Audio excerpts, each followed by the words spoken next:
Shalom, I'm Chaim Mailspin, the Galilean, and this is an emergency update on the ongoing rocket fire from Gaza targeting Israeli civilians. Earlier, you know that Israel had to conduct an operation to stop Palestinian Islamic Jihad commanders such as Ali Hassan Ghali and to eliminate them. And we had to evacuate, actually put into bomb shelters and close within 25-mile radius of Gaza all the schools. And after that, towns began to be targeted in a far greater measure. Towns like Kisufim near the Gaza border, near Be'eri, all of these Nachalos, these type of towns. It is amazing to see that the missile defense system has been able to protect us from some of these rockets. Over 800 rockets have been fired upon us since the beginning of our defense operation, Shield and Arrow. That's over 800 rockets from Gaza to Israel. 152 of these rockets fell within Gaza, while 179 were intercepted by Israel's air defense system, representing a success rate of 95%, intercepting the rate before it hits densely populated civilian areas like Tel Aviv. Our finance minister, Bezalel Smotrich, he's also in the defense ministry, he issued a very stern warning to the Palestinian Islamic Jihad saying, you better stop or our Air Force will have to expand our defense.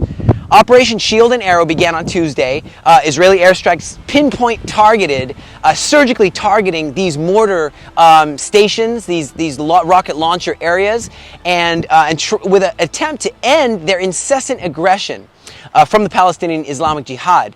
In international developments, of course, we have Gilad Erdan in the United Nations.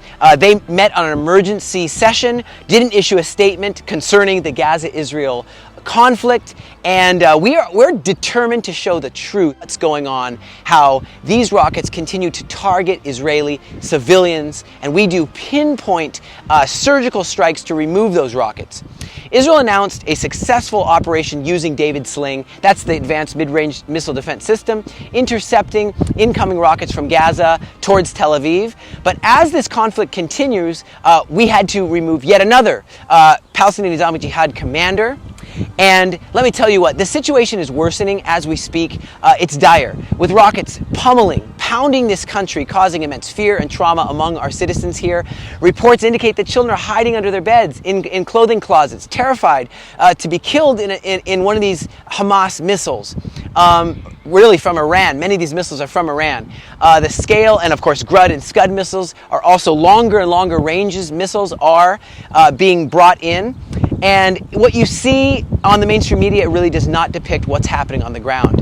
In light of these circumstances, these urgent, dire circumstances, the Aliyah Return Center has yet again opened its doors to welcome families that their house might have been hit, maybe they're in the danger zone, and provide them with emergency refuge housing, and of course to have access to our amenities, food, clothing, shelter, what we give to new immigrants. And we ask you to show God's heart in the matter. We ask you to join with us.